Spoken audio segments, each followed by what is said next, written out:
మన భారతదేశంలోనే సైన్స్ కూడా అందనటువంటివి ఎన్నో అద్భుతమైన సంఘటనలు జరిగిన ఆలయాలు ఉన్నాయి కదండి. అలాంటి వాటిల్లోనే ఒకటైనటువంటిది మృదంగ శైలేశ్వరి అమ్మవారి ఆలయం అనమాట. ఇక్కడ అమ్మవారి విగ్రహం అనేది పంచలోహ విగ్రహం అనమాట. 3 అడుగుల వరకు ఉంటుంది. ఈ విగ్రహము చాలా పురాతనమైనది అవ్వడం వల్ల దీనికి వెల కూడా చాలా కొన్ని కోట్లలో ఉంటుందని చెప్పేసి చాలాసార్లు దొంగతనానికి కూడా పాల్పడ్డారండి. అందులో జరిగిన ఒక సంఘటనే మీతో షేర్ చేసుకుంటున్నాను. ఈ అమ్మవారిని ఇక్కడ ప్రతిష్ఠించింది పరశురాముల వారు. ఈ అమ్మవారి వెనకాతల వృత్తాంతం ఏంటంటే, చాలా సంవత్సరాల క్రితం ఆకాశంలో నుంచి ఒక మృదంగం ఆకారంలోనే ఒక పెద్ద శిల భూమిపై పడడం జరిగిందనమాట.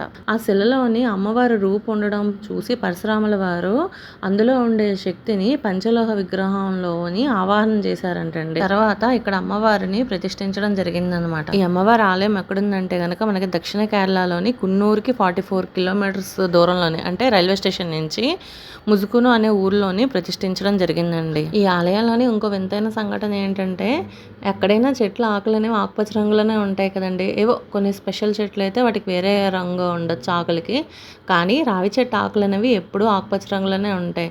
కానీ ఇక్కడ గుళ్ళను మాత్రం రావి చెట్టు ఆకులు అనేవి తెలుపు రంగులో కనబడడం అనేది చాలా వింత విశేషం అనమాట. అయితే ఈ అమ్మవారి ఆలయంలోని అమ్మవారి ఉనికిని చాటుతూ ఎప్పటికప్పుడు అద్భుతమైన వింతైన సంఘటనలు జరుగుతూ ఉంటాయి.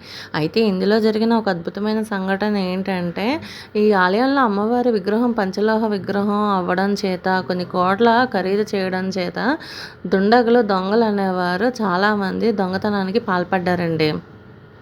అయితే అమ్మవారి విగ్రహాన్ని కొంతమంది దొంగలించుకొని వెళ్ళిపోతుండగా రోడ్డు మీద కొంత దూరం వెళ్ళిన తర్వాత ఇంక ముందుకు కదలలేకపోయారంటండి.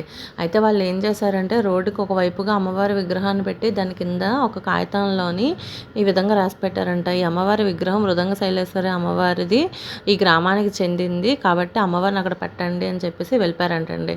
ఈ సంఘటన జరిగిన ఒక 3 సంవత్సరాల తర్వాత ఇంకొంతమంది దొంగలు అమ్మవారి విగ్రహాన్ని దొంగలించుకుంటూ 300 మీటర్ల వరకు వెళ్ళగలిగారంటండి. తర్వాత వాళ్ళు వెళ్ళలేపారంట, అక్కడే వదిలేశారు. అలాగే మళ్ళీ మూడోసారి దొంగలు మళ్ళీ ప్రయత్నించినప్పుడు ఈసారి ఒక లాడ్జ్ వరకు తీసుకొని వెళ్ళి అక్కడ అమ్మవారి విగ్రహాన్ని పెట్టేసి మళ్ళీ వెళ్ళిపోయారంట.